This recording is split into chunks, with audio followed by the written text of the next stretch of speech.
Je vous souhaite la bienvenue à cette table ronde pensée et proposée par l'équipe de la revue Vie des Arts.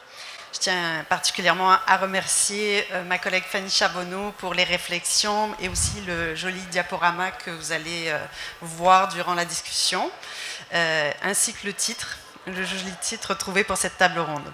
Moi, je suis Sophie Bertrand, je suis la co-directrice de Vie des Arts et j'aurai le plaisir de modérer cette table ronde en compagnie de nos charmants et charmantes invités qui ont qui ont chaleureusement accepté notre invitation. À ma droite, Manon Tourini, commissaire et autrice. Manon est impliquée depuis 20 ans dans le milieu des arts visuels, notamment à Viva Art Action, Dardar et au Centre Clark.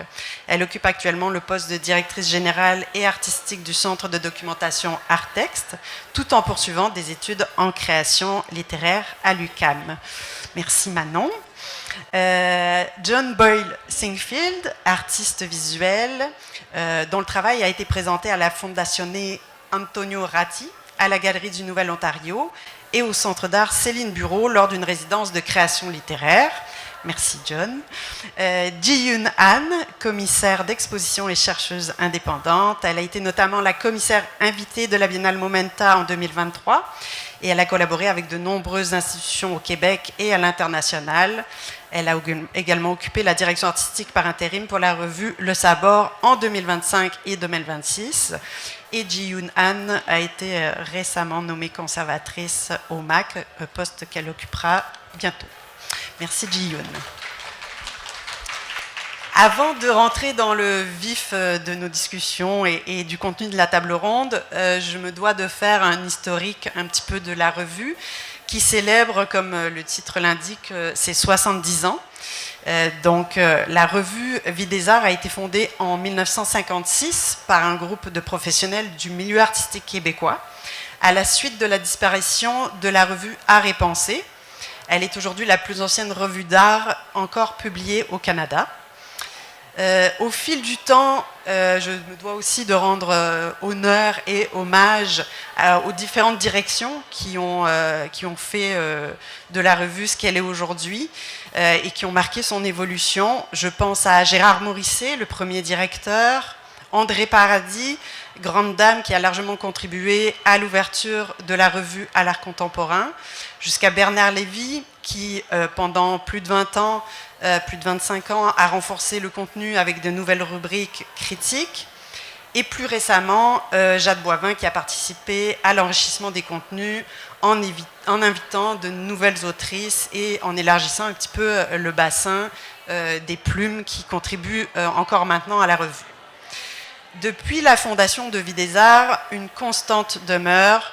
La revue se veut une passerelle entre le milieu de l'art et le public.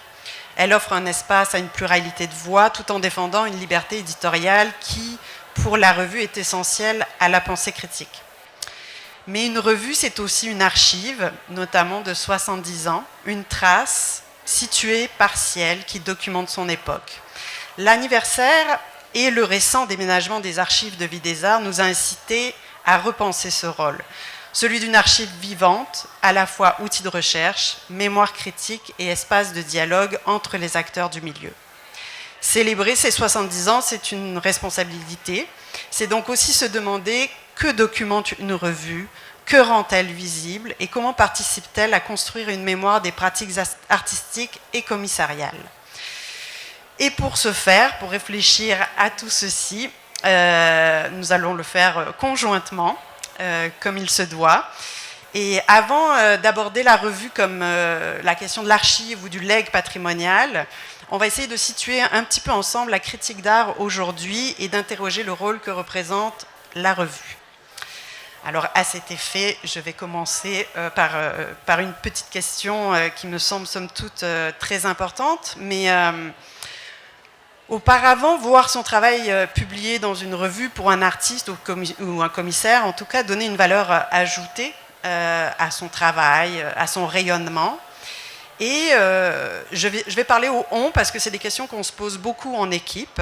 On se demandait aujourd'hui que représente pour les artistes, les commissaires, une publication critique de son travail dans une revue. Et est-ce qu'à ce titre, on est encore ouvert à un espace de réflexion discursif sur son travail? Donc je pense que vous êtes tous les trois en mesure de répondre avec vos différentes casquettes. Je commencerai peut-être par Ji-Hoon. On va commencer par le fond pour mieux revenir. C'est une question assez large pour revenir un petit peu plus en entonnoir. Merci beaucoup Sophie pour l'invitation. Heureuse de rejoindre Manon et John pour cette discussion. Alors tu poses la question de que représente aujourd'hui la publication d'un texte critique sur son travail comme commissaire ou comme artiste. C'est extrêmement important. C'est extrêmement important parce que ça fait partie d'une des choses que j'avais envie de mettre de l'avant et quand même dans un contexte. Peut-être des petits problèmes de micro. Est-ce que vous m'entendez bien? Oui. Bon, je vais parler plus proche du micro. Dans un contexte de foire d'art où il est quand même question beaucoup de la valeur des œuvres, je pense qu'il faut mettre de l'avant que la critique d'art, le journalisme sur l'art, ça contribue à apporter de la valeur au travail des artistes, au travail des commissaires, et qu'il y a une espèce de polarisation croissante entre l'importance de ce discours critique pour la valeur des œuvres et du travail, et l'espèce de paupérisation de la plume qui est très peu valorisée. Je veux dire, tout le monde le sait, on ne peut pas vivre de sa plume en écrivant sur l'art.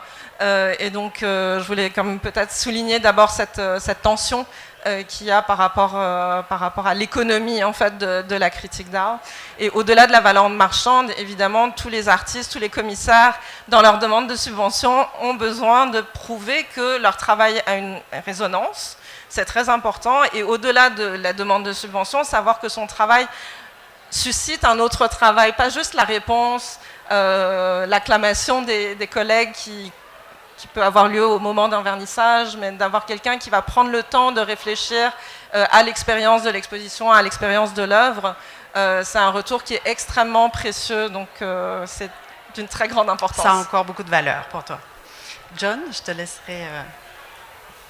moi, je pourrais déjà aussi comme souligner un petit peu peut-être une petite perspective historique. C'est que j'ai l'impression qu'on a voyagé quand même comme assez largement, comme dans plein d'étapes dans l'histoire de l'art, comme on peut penser, disons, par rapport au 18e siècle, à l'âge des salons, qui était très, très ouvert. Il n'y avait pas de classe VIP à cette époque-là. C'était vraiment comme relativement démocratique au niveau des classes sociales.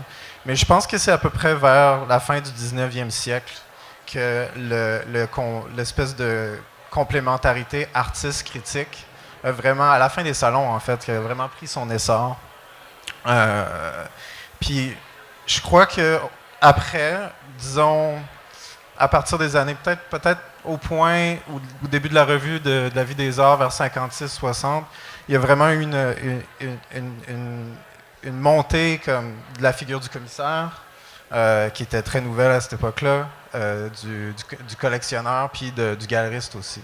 Puis je pense qu'on est en train comme d'être dans une grande apogée de cette forme-là d'économie comme symbolique, puis que la critique est peu ou pas vraiment comme présente maintenant. Elle est présente, comme il y a toujours comme des gens qui critiquent en privé ou même un petit peu plus publiquement, mais je pense pas que ça participe activement à la création de valeur. C'est beaucoup plus comme une forme de... On est plus dans une dynamique de sélection puis d'acquisition. Une sélection par des galeristes, des commissaires, des artistes aussi, mais je dirais même que les commissaires, les collectionneurs ont encore plus de force par rapport à ça. Puis peut-être que maintenant, on se dégage encore plus de ça, puis en tout cas, ça me donne l'impression que la valeur artistique est de plus en plus adjacente à la valeur financière, malheureusement. Même si c'est important. Je me permets de rebondir. Est-ce que tu penses que pour toi, la critique est devenue plus un outil de communication pour les artistes pour valoriser leur travail qu'un outil de critique en tant que tel, on va dire, et de réflexion et de... Je trouve ça super intéressant comment on légitimise des objets d'art. Déjà, on peut légitimiser de plusieurs façons en les décrivant de façon assez descriptive, comme je vois quand même beaucoup dans les magazines d'art. On peut les critiquer aussi. Je dirais Bon. 1, 2. OK. Je dirais que comme l'art, comme la politique, est toujours dans une forme de crise, de l'espèce d'impossibilité de se légitimiser tout le temps. Ça fait qu'il y a un besoin de critique ou de légitimation qui est permanent pour pas juste que quelqu'un dise « Ah, ben moi, je suis à la foire plurale juste parce que je veux vendre mes objets à des gens riches. Même s'il y a de ça, il y a toujours comme un aspect mercantile, mais en même temps, l'art, c'est toujours aussi comme quelque chose qui est un peu plus, un peu comme des processus magiques où on comprend qu'il y a un truc de prestigitation, qu'il y a vraiment comme quelque chose qui fait en sorte que c'est réel parce qu'on le croit collectivement, soit avec la critique ou avec un consensus, qui est très, très important. Mais il y a aussi comme quelque chose qui va au-delà en même temps. Puis c'est cette indécision-là que tout le temps que je trouve qui crée de la valeur dans notre milieu. Merci, John. Manon, quelque chose à ajouter? Ben, je pense qu'au Québec, on est aussi privilégié parce qu'il y a une offre culturelle aussi dans les revues d'art. Il y en a 7, 8 au Québec. Donc, il y a de quoi faire pour la critique. La critique a changé, a évolué, je pense, au fil des années, mais reste importante pour la postérité, c'est-à-dire et la recherche, parce que on regarde Vie des arts du début jusqu'à maintenant. Ça a tellement évolué, les contenus ont évolué, ça suit la société. Je pense que c'est important de garder ça en tête. Et oui, c'est toujours agréable de savoir que quelqu'un s'intéresse à notre travail et en parle, en bien ou en mal, mais qui en parle. Tu sais, je pense que c'est important. Puis, c'est ça, je pense qu'on est privilégié au Québec d'avoir Vie des arts et d'autres revues aussi qui parlent de l'art, des arts visuels et d'autres formes d'art aussi. Ce qui m'amène à rebondir sur une question sur laquelle on s'étalera peut-être pas tellement, mais qui m'intrigue quand même. Est-ce que vous pensez on peut parler d'une critique d'art spécifique au Québec? Vous qui, quand même, exposez à l'international, réalisez parfois des projets à l'international, vous lisez certainement des revues en dehors du Québec sur l'art. Est-ce que vous pensez qu'on a une critique d'art spécifique au Québec? Une vision de la critique d'art? OK. Ben, j'ai fait l'exercice de lire comme les derniers numéros d'Espace, de S, de Vie des arts. J'ai aussi lu un peu Texte sur Kunst, des pendants un peu plus européens. J'ai quand même vu des différences. Je trouve que, bon, dans les revues québécoises, j'avais un peu l'impression de lire des demandes de subventions. C'était très... Ça, c'est intéressant. C'était un peu plate. Mais c'était très difficile aussi pour moi de trouver dans les revues comme une prise de position personnelle sur une œuvre en particulier. Que ce soit un désaccord ou un accord. J'ai seulement vu une vague comme mention dans un des 3 magazines que j'ai lus. Ça fait que j'ai l'impression vraiment que c'est pas tant au centre de l'histoire. Qu'il y a quelque chose qui est plus comme de l'ordre d'une légitimation, mais qui est activé dès que l'article est dans le magazine. Vu que la personne est dans le magazine au lieu en dehors, ben, le travail est un peu déjà fait. Puis aussi comme c'est ça, il y a un aspect que je trouvais assez descriptif, puis aussi très positivisme un peu par rapport à ça. Tandis qu'en Europe, en tout cas, quand je lis des textes des essais européens dans les magazines, je vois plus des analyses très, très poussées sur le marché de l'art, très, très comme aware de genre comment le capitalisme crée des choses comme ça. Puis ça peut être bien aussi, mais en même temps, ça peut aussi tomber dans des espèces de critiques institutionnelles comme cycliques, où est-ce que, genre, on ne peut plus voir aucune issue. Puis même des fois, j'ai l'impression de lire, je lisais un texte ce matin, j'avais l'impression de lire comme un banquier parler comme des spécificités du marché. C'était très, très spécifique. Tandis qu'au Québec, je trouve que c'est comme un peu plus dans le naïf, un peu plus comme dans le relativisme, où on met nos choses, puis on est content. Ji-Hoon, je suis si sûre que je tu peux apporter une nuance par rapport à ça. Mais moi, j'ai l'impression que le terme de critique, même, en tout cas, est à utiliser entre guillemets, parce que par habitude, on parle de critique. Il y a eu...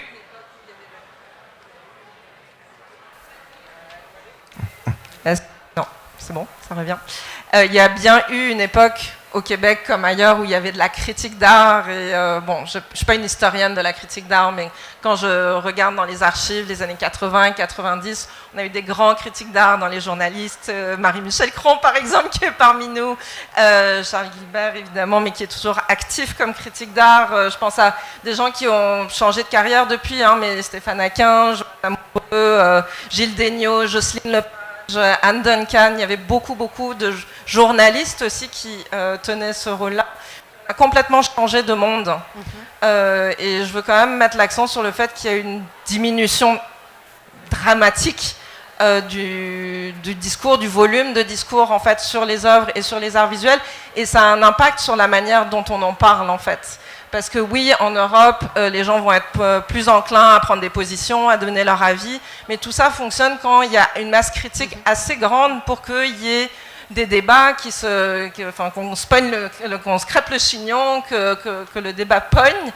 Mais quand il y a juste, quand on est content d'avoir un article qui parle d'une... Parce qu'en fait, il y a tellement de réalisations formidables qui n'ont même pas la chance d'avoir une couverture. C'est une toute autre différence. Et je pense que pour les gens qui écrivent, c'est une autre posture aussi que celle de dire bah, « moi je pense que… » parce qu'en fait, la responsabilité, elle est comme autre. Et j'ai l'impression que dans nos revues, en fait, ce qu'on voit, c'est qu'on va avoir des essais qui vont mettre en perspective le travail des artistes, des commissaires, à travers les thématiques que les revues vont proposer. Puis on a ce qu'on appelle plutôt des comptes rendus. En fait, c'est plus des critiques d'exposition. De toute façon, la durée de production des revues empêche qu'on soit vraiment dans un rapport immédiat à l'exposition, intéressant, ou qu'il puisse même y avoir de la réponse. La revue paraît souvent plusieurs mois après la fin de l'exposition, et donc c'est vraiment un compte rendu, et donc c'est une archive. Et tu insistais beaucoup sur ce terme d'archive, de legs, de mémoire, mais tu sais, comme je pense qu'il y a eu un moment où la critique d'art était peut-être plus active dans le champ, dans la formation du champ artistique, qu'aujourd'hui où elle se retrouve très en aval en fait des événements et voilà, des événements. Merci, Ji-Hoon. Ce qui m'amène à rebondir un peu sur justement la valeur de la critique en tant que patrimoine. On parle un petit peu du passé et d'un bassin d'auteurs qui peut-être osait prendre plus de prise de position. Ça allait peut-être aussi avec l'époque. Ça allait aussi peut-être avec le fait qu'il y avait pas, enfin chaque artiste, chaque commissaire peut aussi maintenant s'auto-promotionner. On a des outils pour s'auto-promotionner maintenant. Et ce qui m'amène à essayer de voir un petit peu quelle est la valeur de ces critiques en l'imaginant un petit peu plus justement dans le futur, si elle est dans un consensus. Ou est-ce que la critique maintenant doit répondre à des attentes institutionnelles, des attentes d'artistes?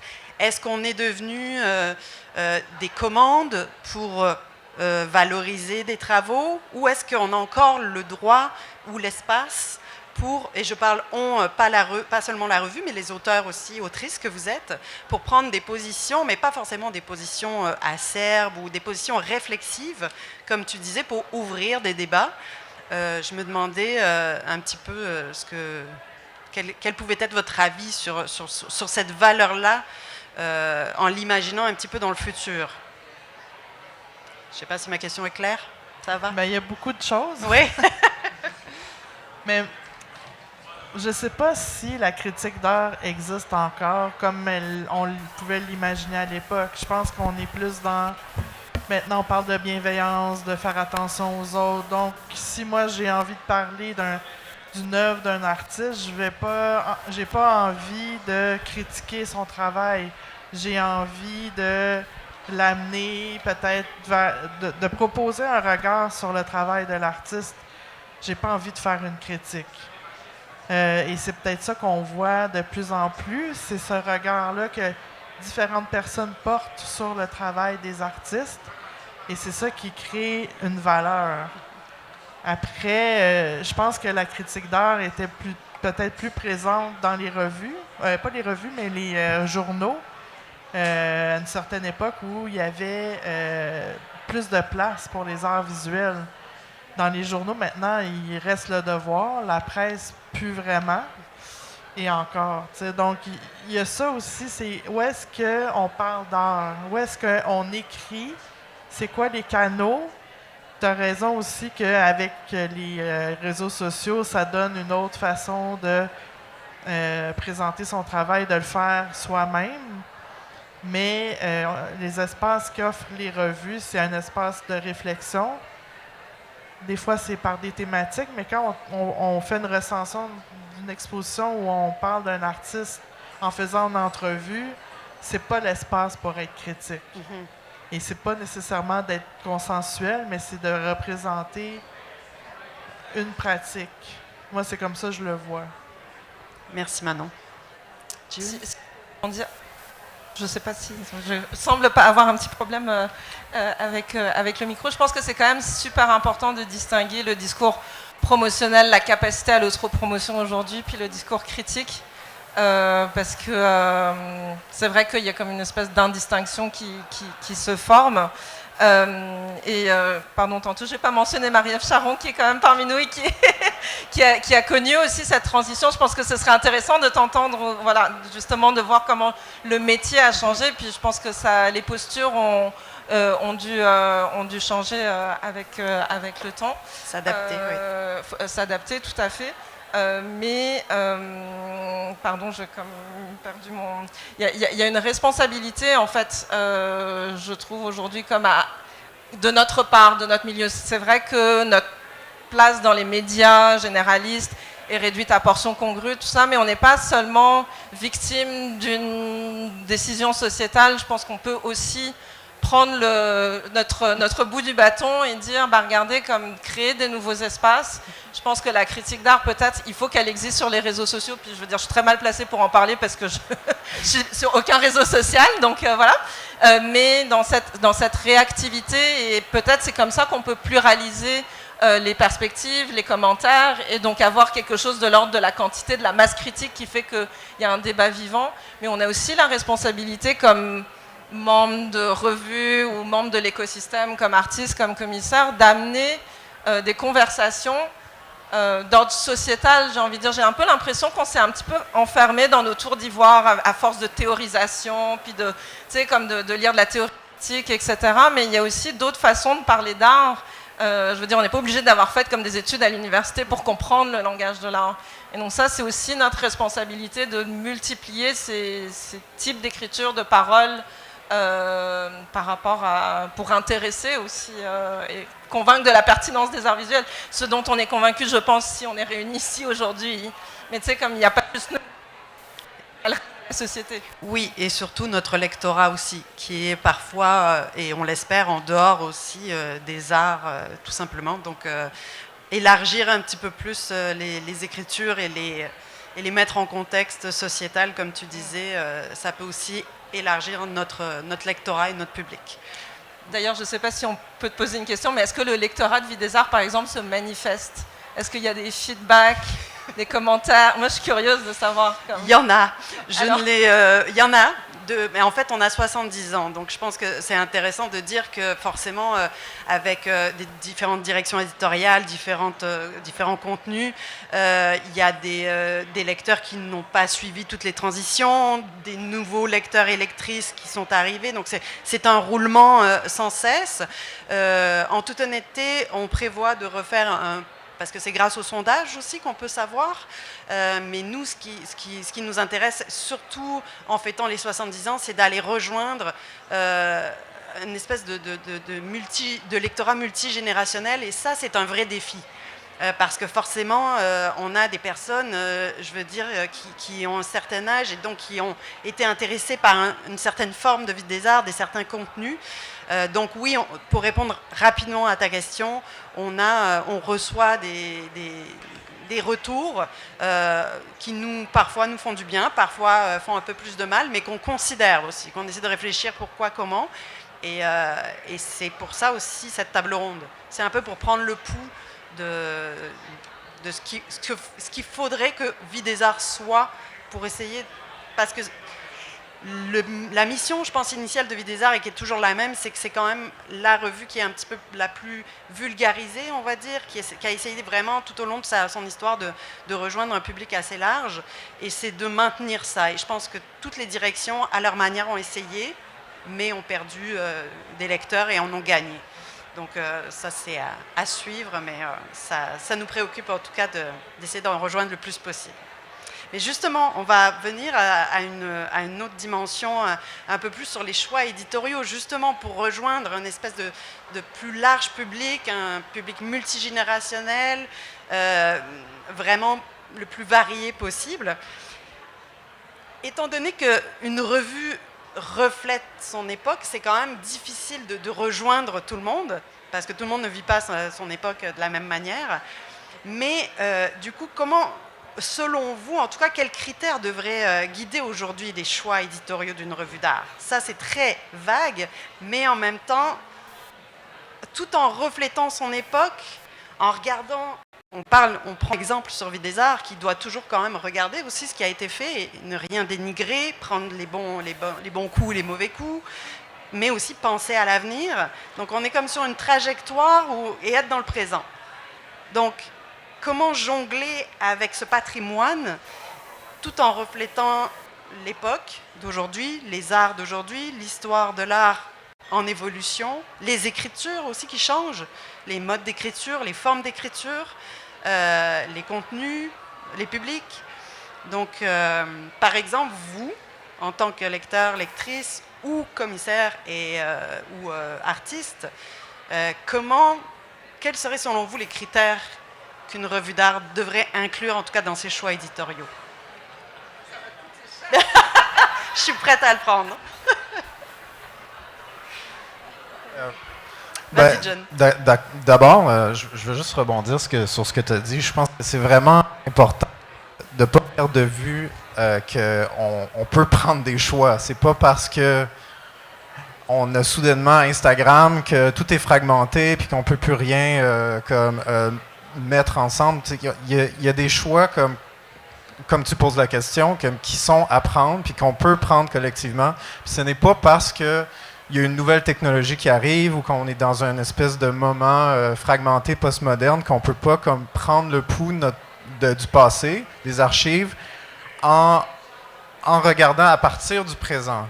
Puis ça, je trouve que c'est une des premières choses peut-être que je dirais, ça serait de prendre des éléments du passé, mais pas juste des petits points comme très petits, puis après ça, d'élargir ça justement dans des théories un peu vagues, comme genre comme le labeur immatériel qui était très, très populaire comme il y a quelques années, ou le biopouvoir, ou des sortes de notions qui ont été élargies de perspectives fordistes du début du 20e siècle qui sont pas assez pas représentatives du tout, comme la notion de travail, de la conception de c'est quoi un objet. Puis ça, c'est quelque chose que je trouve très important, de mettre en relation des œuvres avec la dimension humaine de tous ces événements-là qui sont arrivés dans le passé, comme la schizmogénèse des œuvres au début du 20e siècle avec l'avenue de l'industrie, comment ça s'est transformé avec la naissance de la figure du commissaire.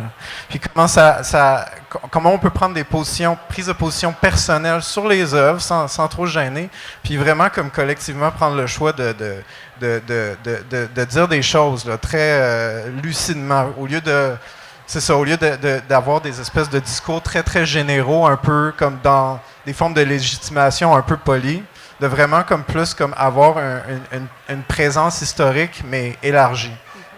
Puis je voulais aussi souligner le fait que c'est difficile de faire ça. Je veux accuser personne, c'est quelque chose de compliqué parce qu'il y a toutes sortes de relations de pouvoir qui sont en jeu. Je lisais ce matin un article, une anecdote où est-ce que c'était un auteur dans un magazine de mode en Europe qui ne pouvait pas, qui rapportait dans l'article, qui ne pouvait pas écrire absolument rien de mal contre Louis Vuitton, parce que s'il disait un seul détail critique sur Louis Vuitton, Louis Vuitton allait comme couper les subventions immédiatement et la revue allait comme arriver à 6 pieds sous terre. Donc, il y a des paramètres très concrets, très matériels, qui sont presque jamais comme soulevés, que j'aimerais qu'ils soient soulevés beaucoup plus. C'est comme comme les paramètres qu'on a ici aujourd'hui en ce moment. Tu sais, comme je peux dire, bon, j'ai eu 400$ pour être ici, j'ai pas accès à la passe VIP, mais je suis quand même là. Tu sais. Il y a vraiment des structures de séparation et des structures sociales qui valent la peine d'être dites comme clairement. Puis on a le droit puis on a le pouvoir de changer comment on crée de la valeur dans notre milieu aussi. C'est important de réfléchir par rapport à ça. Je dirais quelque chose du genre. Merci John, merci beaucoup. Je vais revenir un petit peu à ma question au niveau des choix éditoriaux et de ce qu'on veut montrer ou ce sur quoi on a fait l'impasse et on fera toujours l'impasse, je pense, sur des choses, sur des artistes, sur peu importe. Et je pense qu'une revue peut être, c'est quand même assez, c'est construit une revue, ça peut être biaisé, ça peut être plein de choses, mais parlons au moment présent et peut-être pour le futur. Comment on peut, et c'est pour ça que je vous invite à réfléchir aussi, parce qu'on a envie de... Justement, oui, il y a des directions éditoriales pour ça, il y a des directions générales pour créer ou choisir les contenus, mais ce qui nous intéresse, c'est de savoir qu'est-ce que le lectorat veut aussi lire, qu'est-ce que les artistes veulent voir dans la revue d'art, qu'est-ce que les commissaires, qu'est-ce que les conservateurs.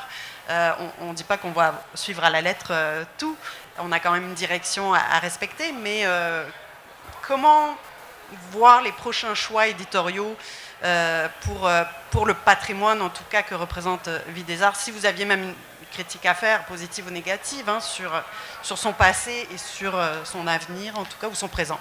Ben moi, je me demande, est-ce que vous tenez... Est-ce que vous êtes financé dans les conseils des arts? Tout à fait. Est-ce que ça colore votre façon de voir le travail? C'est-à-dire que des fois, on doit cocher des cases. Est-ce qu'on a parlé assez d'autochtonie? Est-ce qu'on a assez parlé de personnes racisées? Est-ce qu'on a assez parlé Donc de tu parles des rapports qu'on doit faire après? Oui, parce que souvent, après ça, les jurys regardent le travail que les revues font et après ça, il peut y avoir un retour. Il n'y a pas assez de ci, ça. Je parle d'aujourd'hui, mais même à l'époque aussi. Oui. Parce que Vie des Arts, je pense qu'il y a eu un moment donné où c'était, comme on parlait de plus populaire, ben il y avait beaucoup plus de textes sur, mettons, les automatistes. Il y avait une époque où c'était ça, le travail qui était peut-être moins actuel. Mais là, maintenant, qu'est-ce qu'on fait avec une revue comme Vie des Arts qui a vraiment complètement changé? Donc, il y a plein de trucs qui entrent en ligne de compte. Exact, c'est une très bonne question, puis je vais y répondre de façon transparente. On ne répond pas aux critères directement du Conseil des arts. Honnêtement, quand on fait la planification éditoriale, on ne se dit pas qu'il faut qu'on réponde à ça, à ce quota-là, pour mettre ça dans notre rapport, mais plutôt, je pense, humainement, à se dire ça fait quand même longtemps qu'on n'a pas parlé de ce type d'art, ou d'un artiste ou d'une commissaire ou d'un commissaire de la diversité, ou on essaye quand même de voir, et juste je vois ces 3 numéros de Vie des Arts, bon, on se dit, c'est super, on est très fiers de ces 3 couvertures, mais on a quand même 3 femmes blanches, donc on va peut-être essayer d'aller ailleurs. On s'en est pas rendu compte, mais on y fait attention. On regarde toutes nos couvertures, tous nos portraits, nos recensions d'exposition aussi, pour essayer d'aller en région. Ça, je t'avouerai qu'on essaye de se dire, OK, on en a 2 à Montréal, on va aller voir ailleurs. C'est un peu, on est plutôt dans notre propre conscience d'équipe et humaine, qui, je pense, maintenant est intégrée. On coche pas des cases. On y réfléchit comme je pense on devrait y réfléchir naturellement, en fait.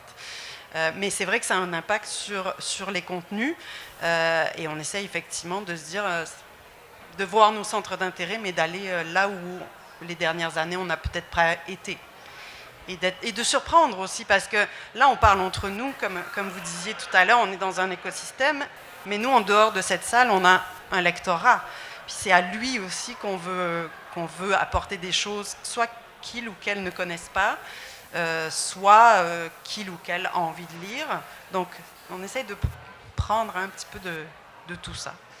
Donc, j'ai envie de rebondir un peu sur l'affaire de cocher des cases, et je ne veux pas nécessairement parler pour les conseils des arts, mais je vais dire dans la perspective historique, puis je ne parle pas de maintenant, mais comme dans l'histoire, c'est quand même un comble qu'il ait fallu que ça vienne d'en haut pour qu'il y ait plus de diversité dans les contenus, des programmations, et que les artistes autochtones, les perspectives autochtones soient prises en compte. Fait que ça a été quand même des instruments hyper efficaces pour transformer le milieu. Et ça, je pense que par rapport à cette idée d'agir d'une critique active et pas juste dans l'archive, dans la mémorialisation, mais qui est capable de jouer un rôle dans l'écosystème, moi j'aurais envie de réfléchir à cette question, comment rendre active cette parole-là.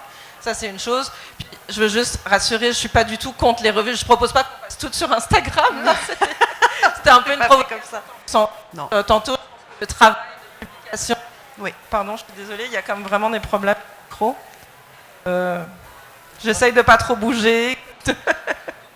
Mais simplement, je pense que le travail de revue est extrêmement important. C'est un travail extrêmement laborieux. Là, juste de m'imaginer, puis j'en ai eu très brièvement l'expérience dans la dernière année avec le Sabor qui est publié 3 fois par année. Mais je veux dire, le chevauchement des numéros, puis le travail qui va dans un numéro, ça n'a pas de bon sens en fait. C'est un travail énorme. C'est un travail énorme et vous êtes toujours des petites équipes avec des moyens quand même très réduits. Donc, je veux dire, ça, est-ce que jusqu'à quel point c'est soutenable ? Mais ce que j'entendais un peu dans ce que tu disais aussi, Sophie, c'est qu'on essaye de faire l'équilibre entre des choses, tout ça. Moi, j'aurais envie quasiment, par provocation, là, mais de dire, mais pourquoi pas comme choisir une direction puis aller à fond dans celle-là ? Parce que, je veux dire, on a quand même plusieurs revues spécialisées en art actuel, qui ont chacune leur spécialisation. Puis c'est vrai que Vie des Arts est la plus généraliste, mais peut-être dans ce sens-là.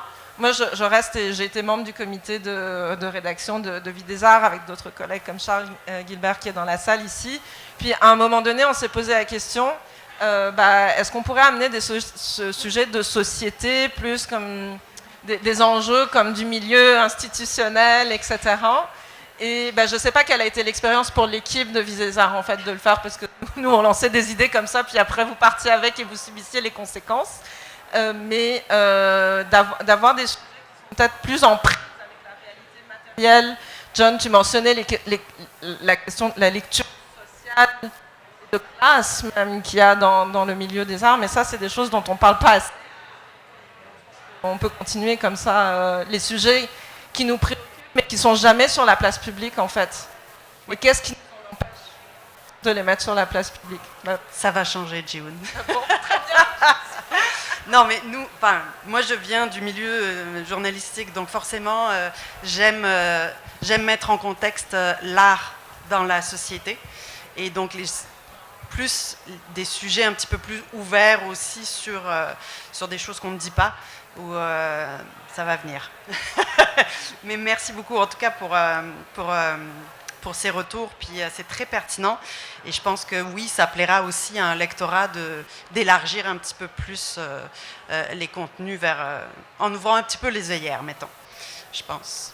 Tu veux ajouter quelque chose ? Juste pour dire, parce que les arts visuels, c'est comme un endroit de représentation de la société. Fait que oui, il y a ce qui se passe à l'intérieur des arts visuels, mais comme on est connecté, on n'est pas détaché du reste de la société, puis les enjeux de diversité, de perspective autochtone, c'est comme une grande scène, tu sais, fait que je pense que de faire ce travail de liaison-là... Tout à fait, et on est là pour le faire, ce travail-là de liaison, justement, a priori, la revue est cet outil-là, je pense. Je terminerai peut-être parce que je pense qu'on va laisser un petit peu de temps pour les questions-réponses, mais j'aimerais terminer un petit peu avec vous sur sur la question un petit peu du patrimoine, puis on en a parlé un petit peu indirectement sur la trace que laisse une revue, puis Manon, tu pourras partager ton expérience aussi de la revue en tant qu'outil de recherche chez Artexte, parce que nous, on ne le sait pas si notre revue, en tout cas, est un outil de recherche, si elle est encore consultée, si les archives sont consultées, comment elles sont analysées. D'ailleurs, ça serait fortement intéressant que quelqu'un s'y penche. Mais je me demandais un petit peu, justement, quelle mémoire contribue-t-elle à construire au niveau de l'histoire de l'art, au niveau de l'histoire des commissariats, justement, on en parlait, au niveau des pratiques artistiques, mais au niveau aussi comme outil de recherche. Toi, Manon, qui est peut-être témoin que notre fonds qui est disponible chez Artexte est consulté, qu'est-ce que tu pourrais dire à ce sujet-là, au sujet des personnes qui viennent consulter, par exemple, les archives, le patrimoine des arts? Je ne peux pas dire combien de personnes vont regarder le fonds, mais les revues restent essentielles pour la recherche. Peu importe ce que les gens ont besoin de chercher, des thématiques, des sujets. Mais moi, juste, j'en ai sorti, là, vous pourrez les regarder, mais on a le premier numéro chez Artexte. On en a d'autres aussi. Là. On a presque, je pense qu'il nous manque 4-5 numéros. Mais de passer à travers ces années-là, c'est de voir comment on parle d'art, comment on le présente, qu'est-ce qui esthétiquement était mis de l'avant, graphiquement aussi. Il y a plein de points d'entrée dans les revues. Qui écrit, sur quoi, sur qui. Ça, c'est super intéressant. Même les publicités, il y a plein de choses qui nous informent de comment c'était dans les années 50. Maintenant, c'est comment. Donc, ça serait intéressant que quelqu'un fasse cette recension-là de Vie des Arts des débuts jusqu'à maintenant, parce que aujourd'hui, Vie des Arts, c'est beaucoup, je pense, plus dans l'expérimentation, plus ouvert à toutes formes d'écriture aussi. Et pour moi, je trouve ça intéressant parce qu'il n'y a pas une façon de parler d'art. Et la Vie des Arts s'ouvre à ces différentes façons de réfléchir sur le travail des artistes ou sur des thématiques. Donc, c'est ce que moi je vois présentement de Vie des Arts, et c'était tellement différent à l'époque parce que c'était ancré dans la religion, très proche du patrimoine bâti aussi. Mm-hmm. C'est intéressant. En tout cas, je vous invite à venir feuilleter après parce que c'est plein d'informations intéressantes sur qui on est aussi. C'est vraiment intéressant que tu parles aussi, on n'y penserait pas, mais des publicités. Ça dit beaucoup de choses sur le contexte aussi du financement dans les arts ou du contexte sociétal aussi. C'est effectivement très intéressant. Je cherche Emiko. Est-ce qu'on serait dans le temps des questions un peu publiques pour laisser le temps?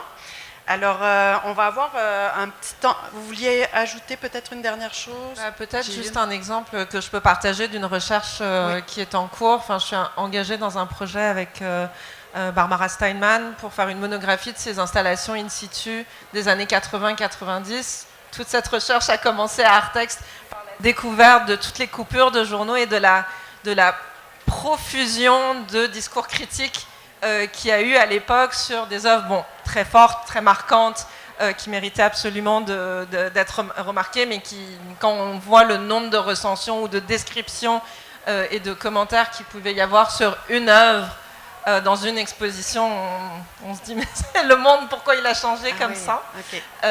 Et juste dire la qualité en fait de ces critiques est telle que finalement moi qui pensais faire un texte d'analyse, etc., je me suis dit mais en fait non, il suffit en fait de citer de citer et de redonner aussi la voix à ces multiples plumes qui ont existé et qui ont été tellement importantes. Et je veux juste dire, sur le portail de BANQ, vous avez accès à tout parachute qui est numérisé. Il y a il y a beaucoup de matériel qui sont disponibles comme en ligne et bien sûr à Artex dans les boîtes.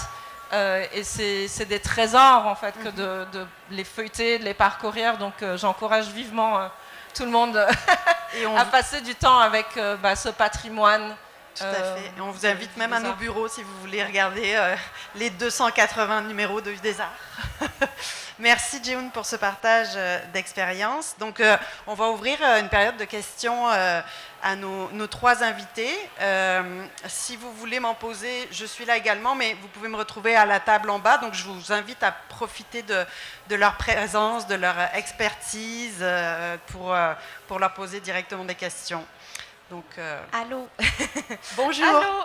D'une revue à une autre, j'avais comme le besoin de continuer à réfléchir avec vous autres parce que je sais comment c'est vraiment intéressant les aspects que tu as abordés autant dans la critique d'art, le rôle des auteurs-autrices et autant l'archive, mais je peux pas choisir, mais là je vais essayer de choisir le côté de l'archive en sachant aussi ce que vous vivez par rapport à votre site web et tout, puis comment que nous aussi, à Espace, c'est important qu'on a des contenus exclusifs en ligne. Et là, je profite de ce que Jihun vient de dire et de la présence de Manon à Artex.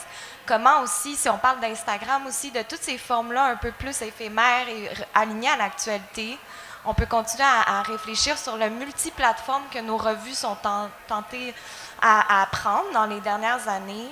Puis, oui, c'est ça, j'aimerais savoir qu'est-ce que vous pensez de comment vraiment l'archive, mais dans toutes ces formes de traces qu'on commence à multiplier, mais qu'on semble qu'on reste beaucoup vers le papier en tant que revue culturelle aussi, parce qu'il y a quelque chose aussi de plus précieux. On a dans les détails plus érudits nous font les traces pour nous, mais il y a beaucoup de choses que nous, en tant que petite équipe, on doit faire. Donc, je lance cette question-là, même si j'en ai plusieurs autres. Manon, est-ce que vous numérisez aussi Ben nous, on n'a pas une équipe pour numériser tout ce qui existe, à moins qu'on ait une demande. Ce qui est arrivé avec la revue Fuse de Toronto, il y avait beaucoup de gens qui voulaient avoir accès à cette archive-là. Et le problème, c'est les droits d'auteur. C'est-à-dire que, oui, on peut numériser, mais si on laisse ça accessible, bien, on ne sait pas à quelle fin ça va être utilisé après. Donc, quand les gens viennent sur place chez Artex, bien, c'est dans le cadre de recherche, c'est plus encadré. On a des documents disponibles en PDF parce qu'on a demandé aux gens est-ce que vous avez les droits sur ce texte-là. Si la personne nous dit oui, on le rend disponible, les gens cliquent, peuvent l'avoir directement. Sinon, c'est fermé, mais ça demande un accès et il faut que ça soit dans le cadre de recherche. Donc, c'est quand même, on fait attention aux droits d'auteur. Là, tu parles de contenu exclusif. Bien, ces contenus-là, nous, on les a pas. Est-ce qu'il y aurait une façon de les rendre disponibles? Tu sais, c'est ça aussi où un moment donné, ça va être éphémère, on les aura plus parce que le site ne fonctionne plus. Donc, qu'est-ce qu'on fait avec ces documents numériques-là? C'est pour ça que pour moi, le papier reste encore la meilleure façon de conserver un discours, plus que tout ce qui passe sur Instagram qui devient du bruit finalement. Jihun, je crois que... Oui, mais je ne suis pas du tout une spécialiste en la matière et c'est vraiment de façon empirique. Je pense qu'il y a des collègues dans la salle qui sont beaucoup plus spécialisés que moi, mais en fait, je pense qu'on n'a jamais compris comment faire la transition vers le numérique en termes d'archivage. C'est-à-dire avant même les réseaux sociaux, là, juste l'apparition des courriels, etc., pour avoir été dans des archives un peu partout dans le monde, regarder par exemple les correspondances, les archives institutionnelles, quand autrefois tout passait par des fax, par des lettres, par des courriers, et le email, c'est comme le bazar. Fait qu'il y a un gros trou, et je pense surtout avec le début du numérique, où on pensait que c'était la panacée, fait que là, on n'a plus fait attention à rien, il n'y avait plus de carton d'invitation, il n'y avait plus de machin, tout ça. Là, je pense qu'on revient un petit peu, et je pense que dans le cadre des revues, érudits, par exemple, il y a des plateformes il y a des dispositifs qui existent pour pérenniser ce qui existe, les choses en ligne, mais en même temps, je pense qu'il y a comme une zone de flou par rapport aux correspondances, ou même quand on travaille, je veux dire, ça passe par les cellulaires, par des textos, par les réseaux sociaux. Je veux dire, ça n'a plus le caractère peut-être plus méthodique que pouvait avoir la correspondance papier ou même le fax à l'époque. Et donc, je pense qu'il y a une question quand même d'ordre plus général par rapport au numérique et à sa préservation, au-delà de la question de la capacité, en fait, et c'est sans compter les ressources humaines que ça exige. C'est-à-dire qu'avant, c'était une production papier, il y avait d'autres enjeux, mais on se concentrait sur la production papier. Maintenant, il faut en même temps qu'on mette nos archives sur Érudit, nos archives en ligne, nos archives sur BANQ, nos archives sur notre site web, référencées. Enfin, c'est exponentiel. Il faudrait une personne, et je pense que personne ne l'a, qui est à temps plein juste sur la standardisation numérique, on va dire. Donc ça, c'est exponentiel, en fait. Nous, on ne s'arrête jamais de continuer. Puis là, effectivement, avec la transition du site web que nous aurons mimé et qui sera arrimé à l'esthétique de la revue, mais il va y avoir un gros travail de référencement à faire qui ne sera peut-être pas dans les médias et comment dire, référencer les auteurs à tel article. Et on s'entend que si on veut mettre tous les articles des 280 numéros, ça fait beaucoup de collaborateurs. C'est exponentiel. Donc, j'ai pas la réponse de méthodologie, mettons, à part d'avoir une ressource humaine. Je veux juste ajouter, j'ai passé... j'ai passé 3 ans à essayer de sauver comme un patrimoine numérique. Ça a été une réalisation forte.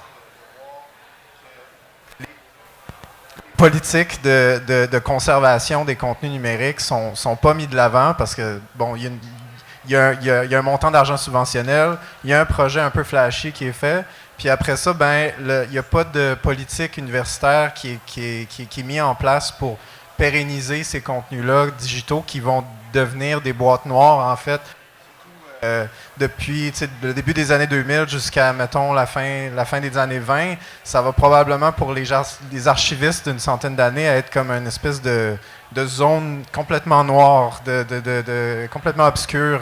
C'est en fait. Ça prend beaucoup de ressources, ça, c'est... Oui, puis il y a un paradoxe, c'est qu'on nous demande, et là, les subventionnaires, d'avoir des pratiques écologiques au niveau du papier, mais en même temps, on est en train de charger des serveurs avec nos archives numériques parce qu'on exige qu'on soit dans des archives numériques. Il y a comme un paradoxe très, très étrange où il faut trouver une logique dans tout ça. De la considération écologique par rapport à l'utilisation du papier. Il faut dire qu'au Canada aussi, imprimer, ça coûte tellement cher. Et je veux dire, c'est aussi une contrainte ou comme un poids dans justement le problème de quantité ou le manque de publication. C'est que juste publier une revue, puis bon, là vous savez, les filles qui travaillent dans les revues, vous savez ce que ça coûte, mais comparé à l'Europe ou comparé à l'Asie de l'Est, enfin je veux dire, c'est incomparable. Donc, comme l'édition. Enfin, c'est ça. Je pense que oui, ça aussi c'est un autre sujet. On pourrait faire une table ronde sur ça aussi. Fanny. Allô, merci pour la discussion. J'ai une question, mais avant peut-être un commentaire sur comme ce que comme John a dit, on choisit dans une revue de rendre légitime ou pas des œuvres. Donc oui, l'importance d'archiver, mais après ça, il y a tout ce qui n'a pas été juste même mis dans la revue qui est juste oublié. Donc ça, c'est quelque chose de drôle aussi en fait, c'est important d'archiver ce qu'il y a dans les revues, mais c'est ça, en même temps, il y a plein de choses qui tombent à côté. Et ma question, c'est aussi sur, disons, en écriture, on est beaucoup dans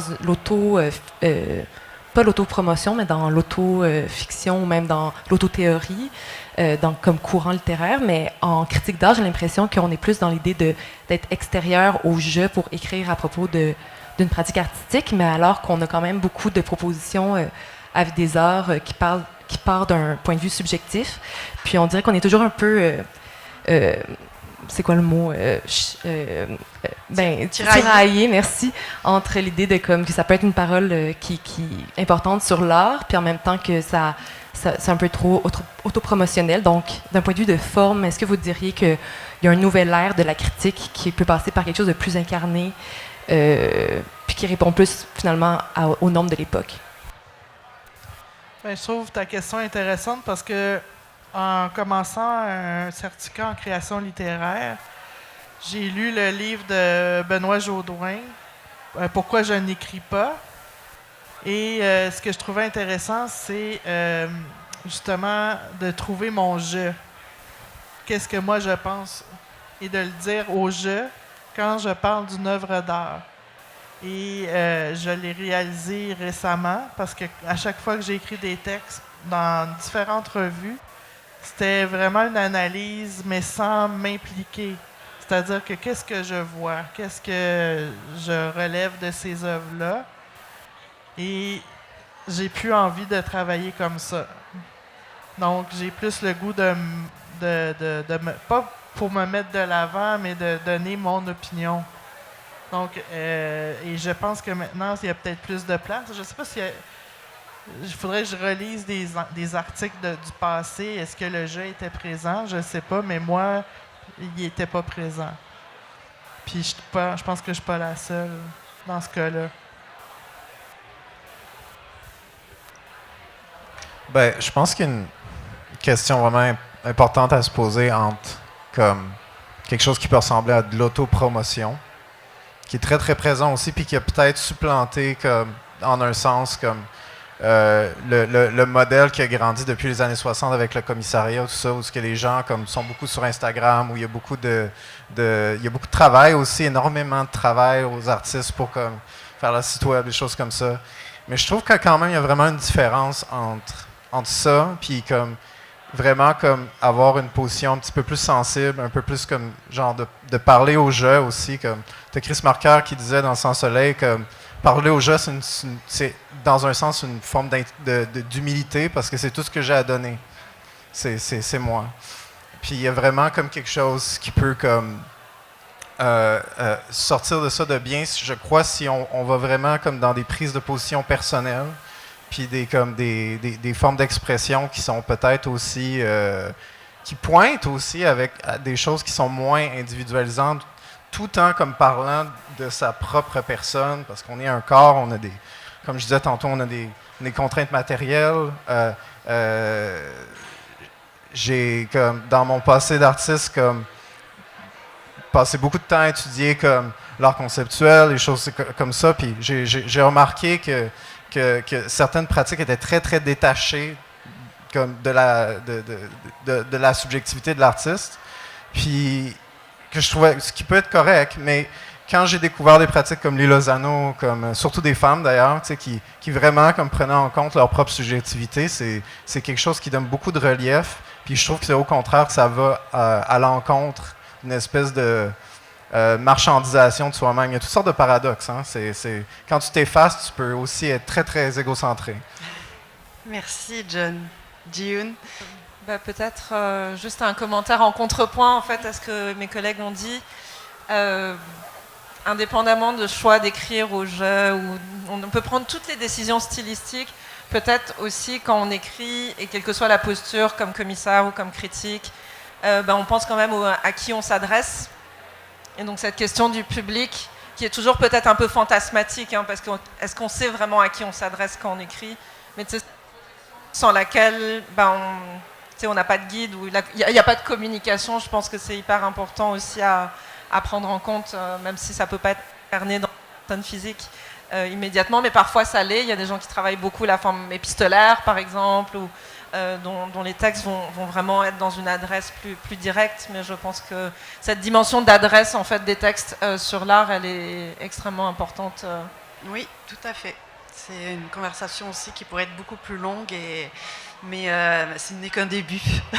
Merci Fanny pour ta question. Est-ce qu'on a le temps pour une autre question, ouais?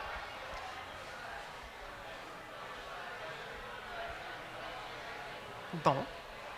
Est-ce que ça serait une clôture? On va dire que oui. Alors, merci infiniment. J'ai trouvé ça vraiment intéressant. Personnellement, je me suis beaucoup enrichie à titre de co-directrices, mais aussi d'autrices. Et vraiment, c'était très intéressant. Merci pour vos idées, votre partage. Ji-Hoon, John et Manon, merci beaucoup. Merci à la GAC, à toute l'équipe, et à Plural, et à vous tous. Bonne fin de foire. Merci Sophie.